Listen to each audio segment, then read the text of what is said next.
iHeart, get ready. Fantasy football is here. Welcome to the Scout Fantasy Show. ScoutFantasy.com is home to the Fantasy Football World Championships and the best players in the world. Real money winners giving their secrets to help you win. Now exclusively on iHeart. This is the Scout Fantasy Show with your host, the one, the only, Dr. Roto. It's Dr. Roto. Get out the insurance cards. Get out the copay. The office is open, my friends.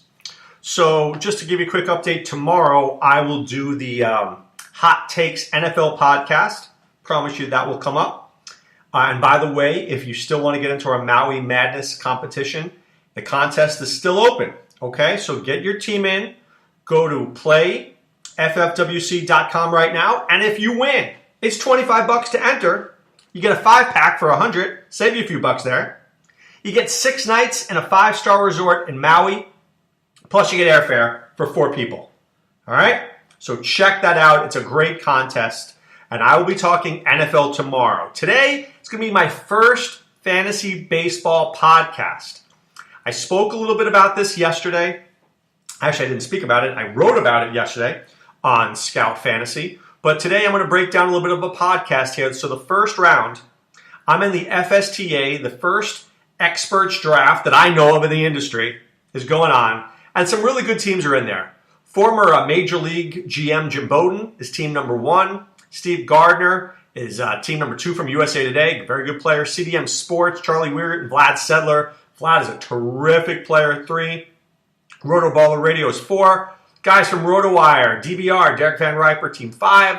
The NFBC guys, Greg Ambrosius and Tom Kasetic, 6. Fantastics is 7. I am 8th. I'm picking 8th. Baseball HQ, Brenton Ray, Team 9. The Guru Elite guys at 10. Fantasy Alarm, Howard Bender's 11. Sirius XM, Fantasy Sports, Ray Flowers at 12. Lauren Michaels, one of the great fantasy baseball guys out there for Creative Sports, is at 13. And Colton the Wolfman. And, of course, Stacey Stern at Team 14. So there's 14 teams in this very competitive draft. And I wanted to go through some of the first round with you. Okay, so here's what we're doing here. We're doing 8 rounds online, and then we're flying out to FSTA in LA and finishing the draft there, because the draft is 29 rounds. And usually when we're there, it takes us like 4 hours to draft in person. So we're hoping to cut that in half, because we only have 2 hours to do it on the radio. So we're going to start with round 9 when we get to LA. So Jim Bowden will make the last pick. We're in the middle of round 8. I just made my 8th pick. And I think it's been a very interesting draft. So let me start out with the following. There are 3 types of leagues. Okay? And I'm going to surprise you with what I'm going to say. I'm not talking head-to-head and rotisserie. I'm going to say 3 types of leagues. 1, your home league. You and your friends. Your guys who you know who people like and who they don't like, and it's your home league. Okay? 2, an expert league. This is an expert league. A lot of these guys have been in this industry for a very long time, and I consider them fantasy baseball experts. Each and every one of them are fantasy baseball experts. And 3, high-stakes players. For the most part, and I'm not going to say all, for the most part, this league is not a high-stakes league. Now, Vlad Sedler is a high-stakes player. I know the guys at the NFBC run a high-stakes league. Jeff Manns, I know, is a high-stakes player. But for the most part, not high stakes. Okay?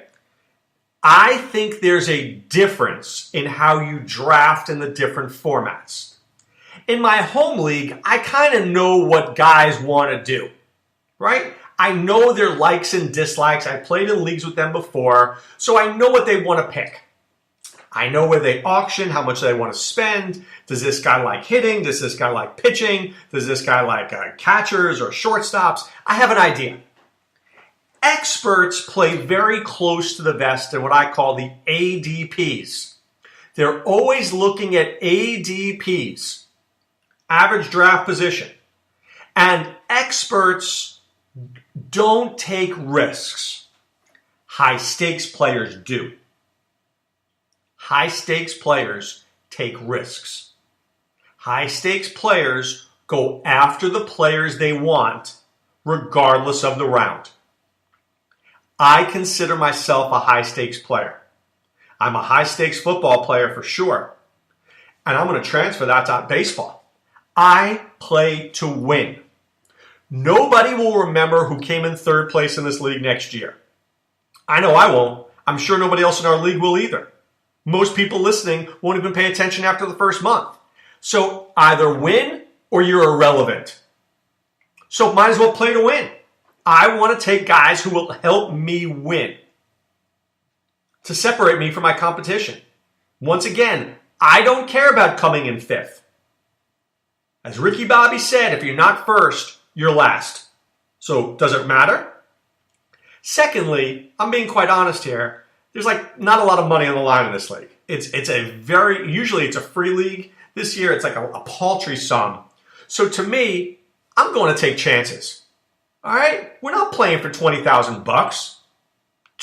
I wish. So most of these guys wouldn't play for that kind of money. So if I'm playing in this league, I'm trying to win this league the best way I can. Why do I say this? Because I may take players earlier or later than other people will.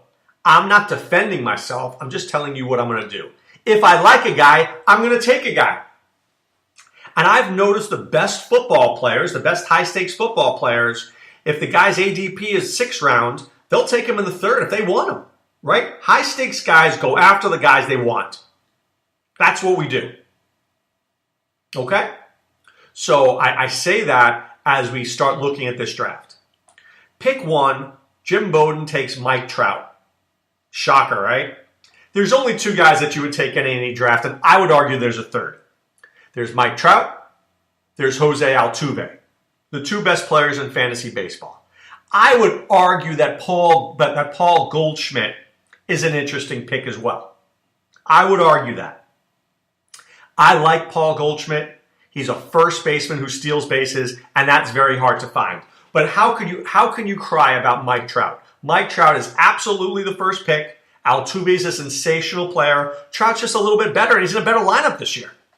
Okay? So you're picking one in your league. You should probably take Mike Trout. You probably should. I like Altuve. I'm not knocking Altuve. And if I could probably pick any position, I probably would pick 2nd because that way I knew I was going to get Mike Trout or Altuve, whoever the other guy doesn't take. You take Trout, I'll take Altuve. You take Altuve, I'll take Trout. Can't lose. So USA Today, Steve Gardner, Howard Kamen take out Jose Altuve at 2.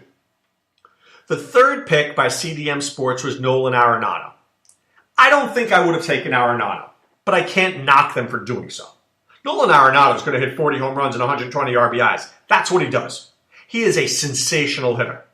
I've seen him play live. He's an outstanding baseball player. Plays in Colorado. You can't ask for anything more. But I think the separator between Arenado and Goldschmidt are the stolen bases. I can get 15 stolen bases from Goldschmidt. I can't from Arenado. For that reason alone, I'm somewhat interested, right? I'm somewhat interested. So I think I would have taken Goldschmidt, but I can't blame the Arenado pick. Roto Baller Radio, Real Talk Ralph, takes Goldschmidt at 4. Boom. He's in the spot. He gets the guy. So here you go. Guys picking 2 and 4, I think make just as good picks as guys taking 1 and 3. So it's Trout, Altuve, Arenado, Goldschmidt, first 4 picks. Pick 5 was a high-stakes pick by Derek Van Riper from RotoWire. I love the pick. Trey Turner. Now, speed is hard to come by in Major League Baseball. Hard to come by. And DVR takes a guy, right? Turner could steal 70 bases this year. Could hit 15 home runs, steal 70 bases. Now, does he have a lot of power? No. Is he going to hit a lot of RBIs? No. Will his batting average be decent? Yes, maybe better than decent. He's going to score a lot of runs. But when DVR looks at his team, he never has to worry about speed because he's got one guy who can carry him. One guy can carry his team. That's how good Trey Turner is. He can go for everybody else and not have any speed. I'm not saying that he should do that, but he could do that, right? He could do that. I love the pick. It's a winning pick. Is it the best pick? Maybe not. Maybe not. Maybe Bryce Harper is better. Maybe there were better players. But if Turner turns out to be as good as we think he can be, boom, you've got a top player. Pick 6 was Bryce Harper by Greg and Tom. Very good pick there. Now, here's the thing with Bryce Harper. One of these years, he's going to put it all together. One of these years, he's going to put it all together. He has power, he has speed, he has average, but he hasn't done them all in the same season. When he had power, he didn't have speed. When he had speed, he didn't have power. The average was there, it was gone. 1 year, he's going to win a Triple Crown. 1 year. Could it be this year? Could. He just can't stay healthy. It's a winning pick. I like it. I didn't like pick 7's pick from Fantastics, Anthony Perry. Didn't like Chris Bryant. Now, I was happy he took Chris Bryant because I was picking next at 8. And I wasn't taking Chris Bryant. I'll tell you that right now. Chris Bryant was not on my radar. I mean, he was on my radar because he's a good player, but I wasn't taking him. Chris Bryant, I think he's better than he is. I think he's better than he is. We see him getting 40 home runs, 120 RBIs, steal 10 bases, but have we really seen that yet? He's a good player. He's a very good player. But is he that good? Is he that good? Maybe we think he's better than he is. That's all I'm arguing. Maybe we think he's more talented than he is. We think he's 40 home runs, maybe he's 30. We think he's 120 RBIs, maybe he's 90. Maybe he's a 30-90 guy. Not going to kill you, but not the number 7 pick in the draft. At pick 8, I took Mookie Betts. So let me tell you why I took Mookie Betts. And I hate the Red Sox, by the way. My father-in-law, brother-in-law, diehard Red Sox fans. I'm not going to lie. Grew up a Yankee fan, grew up in New York, not a Red Sox fan, but I'm taking Mookie Betts. So one thing I want to say about that. I don't care who you root for. I want to win. I'm not rooting for the Red Sox. I root for the Red Sox like twice a year. When I go to spring training, I'll root for the Red Sox because I'm in the stadium. Fine, there you go. Go Red Sox. Outside of that, I could care less if they won or lost. That's true. But I want the best player. I don't care who they play for. I want the best player. If my entire team were the Red Sox and I thought I could win, I'd draft all Red Sox. Right? I don't care about team. I care about the player. So in spring training last year, Mookie Betts was on fire. I mean, I'm telling you, on fire. This guy couldn't make an out in spring at all. That's how good he was. Then he comes up in the majors and he can barely hit the first 2 months. It's like he left his best bats in spring. His best at bats were in spring. So I say to myself, this guy could be a whole lot better this year than he was last year because he didn't get a hit the first 2 months of the season. This guy's hit like 220. This guy's a 290 hitter. And if he hits 290, will he hit 25 to 30 home runs? Maybe. Will he steal 20 to 30 bases? Maybe. What if I just got a 25 home run, 25 steal guy hitting 290 my first pick? Mookie Betts was the 3rd overall pick last year. I got him at 8 this year. I think I'm happy with that. I think I got the discount because he didn't get a hit the first 2 months of the year. So I'm good with Mookie Betts at 8. I'm very happy starting this draft. Charlie Blackmon's at 9. Solid pick. The only question is Charlie Blackmon going to remain with the Rockies? Because if he is, he's worth the 9th pick. If he's traded, then where is he going to go? If he goes to a team with a bad park, I don't want Charlie Blackmon. But I do like the player. Smart pick. Pick 10 was Giancarlo Stanton. Look, what's not to like? Power's a category. RBIs are a category. Runs are a category. This guy's a monster. Guy should hit 50 home runs in New York by accident. So Stanton is a first-round pick. I don't know where he's going to go, but Stanton's a first-round pick. Next pick at 11 was Carlos Correa. Don't kid yourself. Carlos Correa probably is a top 5 pick. And if I didn't take Betts, I might have taken Carlos Correa. I'm just throwing that out there. He only had about 420 at-bats last year. Still had 24 home runs and 84 RBIs. Didn't show the speed. But you know what? Give this guy 620 at-bats. Should he have had 35 home runs and 100 RBIs? I think he would. So, and he plays a tough position to fill. I think he's a really good spot there. I think Howard Bender did an exceptional job getting him. Pick 12 was Joey Votto. This is not an on-base percentage league, but he's a very good, very, very good hitter. I mean, really. 30, 90, 300, 90 runs scored. This guy's solid as a rock. First base is not easy to find. He found a good guy. I don't blame him. Goldschmidt went in round 1. Votto went in round 2. Smart. Votto went late round 1. Pick 13 was Clayton Kershaw. I admit I thought about Clayton Kershaw for a second, but I don't generally like taking a pitcher in the first round. I think Kershaw's no longer a 200-inning pitcher. I think he's more of about 180. That doesn't make him bad. He's phenomenal. I just don't like starting my team with a starting pitcher. That doesn't mean I wouldn't take a pitcher in round 2 and round 3. I did take a pitcher in round 2, which I'll discuss at another time next week. But I just don't like taking a pitcher with my first pick. I want a 5-tool guy. I want power and speed. I'll wait on the pitcher. I'll wait on the pitcher.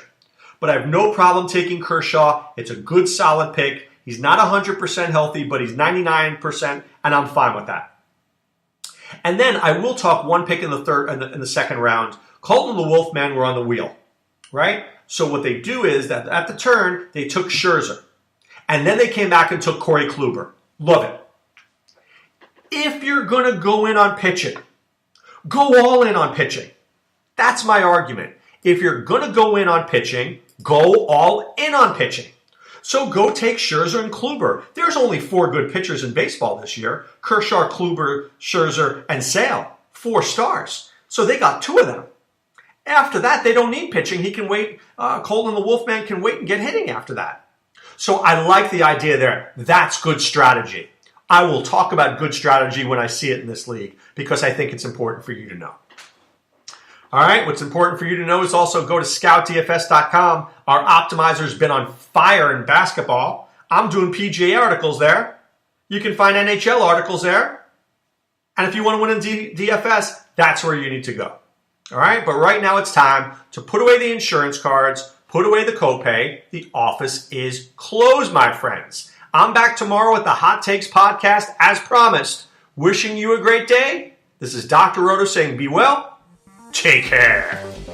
Thanks for listening to the Scout Fantasy Show. There's never been a better time to join the Scout Army. Visit scoutfantasy.com. Use the promo ROTO for 2 months free. And don't forget, fantasy players, please thumbs up the podcast on the iHeart app. See you next time. Go Scouts!